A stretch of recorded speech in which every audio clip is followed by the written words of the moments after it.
Let's take a break from the usual tour spots and join us in Capiz where we take the kids on a journey to experience the old Filipino way of life. Kain na po tayo. Welcome to Christine Travels! If you're new to my channel, subscribe for more family travel adventures. We booked this Capiz Ecological Park tour from Capiz Tourism Office. Let's start with a breakfast and a brief orientation Alam here. gawin po sa pag-ikot po natin mamaya, makikita po natin yung mga vernacular architecture ng mga bahay. Bagtas. Oo, opo. Yung parang binabagtas po kung saan ka po papunta. Trek by foot. Trek by foot po. Trek by foot. O tumutubo na yung buntot nila pag malaki na. Pag bata malaki na. pa ganyan. Yun. Pero yung mga malalaki po yan. Ganun.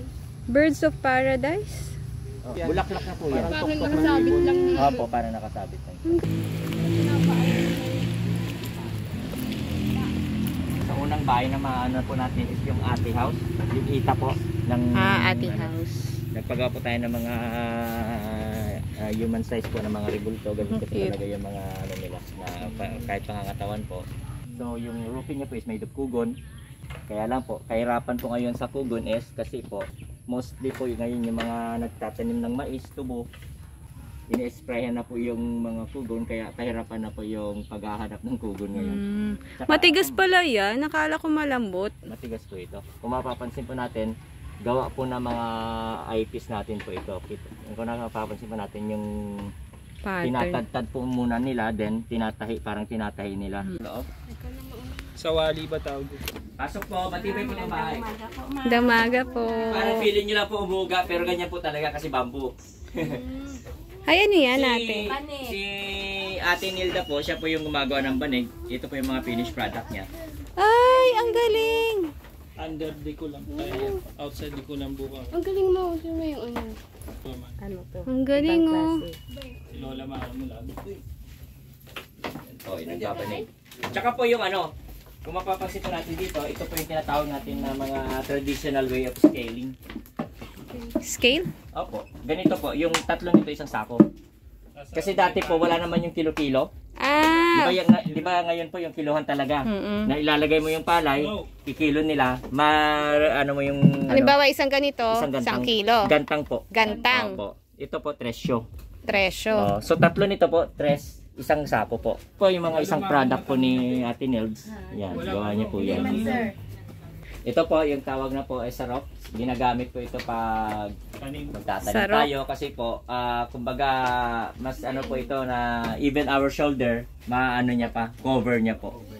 Kasi pag ulo lang ito, Sa amin sa lakot eh. sa lakot. Sarop po dati dito. Ito po traditional way of pag-iigib natin Igib. dati.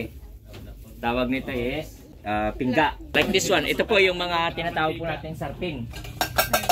Serpin? Sarpin. Gamit ako niyan dati. Yan, dati. Tapos pati yung Banga. plato dati. Kasi po yung banga, malamig daw yung tubig. Oo, pag sa Dati, banga. basta sa banga. So, yung ngayon, water dispenser. Malamig. Ano nila? Laundry bag. Opo, laundry. Ito po yung ginagamit sa garab. Ano yan? Pag-ani na. Pag-ani po.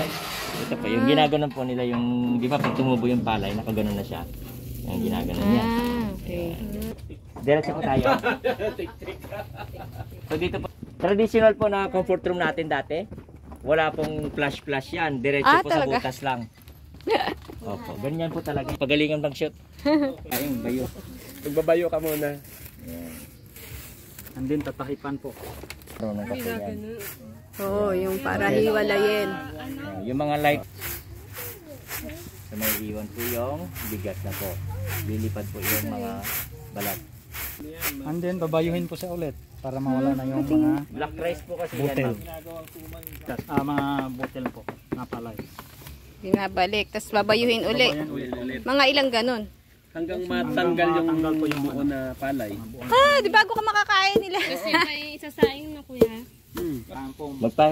Magpakitang gilas ka sa Magsibak ka muna ng kahoy. Kasi daw lililigawan daw dati yung mga nanay tsaka Nanay, tatay eh. Kasi, Susunod lang yung anak pag gusto ng nanay eh. paano ka naman ibibigay ng nanay kung di ka marunong yan, di makakakain. Patong mo yung kahoy dun sa Hawakan mo yung kahoy. Kaliwete ka ba? Kamay mo ah. Wasay, Hawakan mo maigi. yung balanse ng wasay. Ay, ng ano, palakol. Ilayo. Kamay mo, layo mo. Hawakan mong kahoy, baka pumisik sa'yo ah. Parang di mo kaya, ba't ganun? Mabigat yung... Ay, nako, yung kamay milay mo nga. Ano, yung Ay, hindi niya matatamaan. Paling. Mabigat? Tamahan mo sa gitna. Ay, hawak mo. Gitna ba? Hawakan mo sa gitna, huwag sa dulo yun. Yung palakol. Yung ano, yung Ito ang anuhin mo, yung Sa gitna palakon. mo ihawak para maano mo, mabigat kasi. Hanapin mo yung timbang ng ano, ng palakol kung saan ka komportable. Ay, ba't kasi tataas mo yung ano? Naku, hindi papasa. Grabe. Madali lang titingnan yan sa... Tatatarin sa kata eh. Oo, ay ganito pala. Basa yata yung ano eh. Sabi ni Sak, ayoko na magka-girlfriend. Ikot mo yung kahoy, baka doon. Tanggal na yung ano. Isang click na eh, gasol. Yun, yun. Nadurog.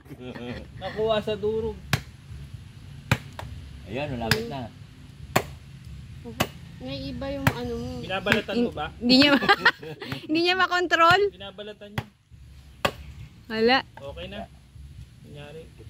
Kunya. Yun, Oh, yun. yan. Yan. Tapos, Yun lang, targetin mo yun lang. Yan.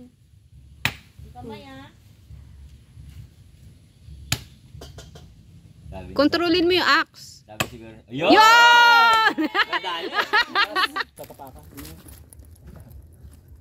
hindi ka lalakaw. Tapos yan, akin ka dyan. Babalance mo yung kahoy. Hanggang sa dulo.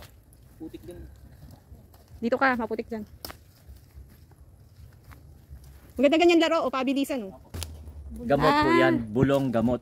Bulong po sa atin sa traditional, yung dialect po bulong is gamot sa Tagalog po. Ito po yung mga IP po natin sa tapas. Sana po kung mga na-invite po natin sila, yung mga, like yung sinuot mo pong damit ma'am, yan po yung mga hand embroidery. Sayang, hindi natin sila na-meet. Same lang na Same lang po yung material. ano, pero yung pag-type po nila iba. Iba. Cross type po ito yung ano naman sa Panay Bukidnon. Sila gumamit ng pako. Tinahi-tahi lang po yan din. Ganyan po sila gumawa ng ano. Yung tausog. Muslim din po sila. Kasamahan po nila. Kaya lang po yung badyaw po, ano po, palaging hinahabol ng tausog. Lumilipat sila ng lumilipat. Hanggang pinapalayas ba sa land. Oo. Sa tubig na lang. Kaya last choice nila is sa tubig. Sa tubig na lang sila nagpatay ng mga bahay. Kaya yung sinasabi na yung badyaw, they learn first how to swim than to walk. Kasi gapang muna, diretso sa tubig. Ba sila nag-away ng tausog? Hindi ko po alam. Basta yun lang po yung kwento. Ito tayo ng sparo.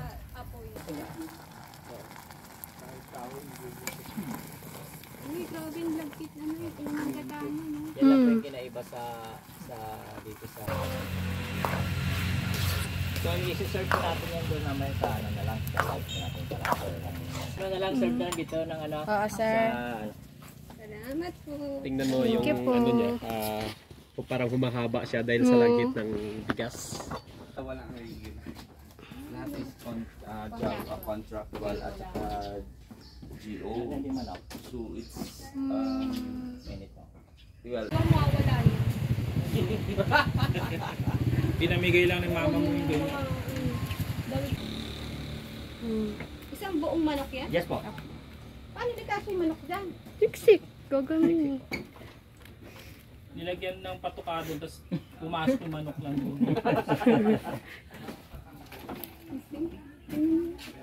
Yan, picture.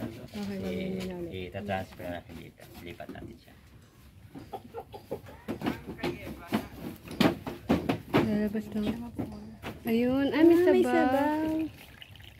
Yung sabaw niya po is yung juice ng buko po.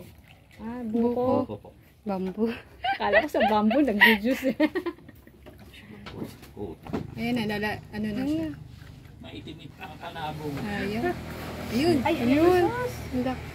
Hindak nga. Ayan po. Kain na po tayo. Like it, hit the subscribe button, and watch more family travel adventures.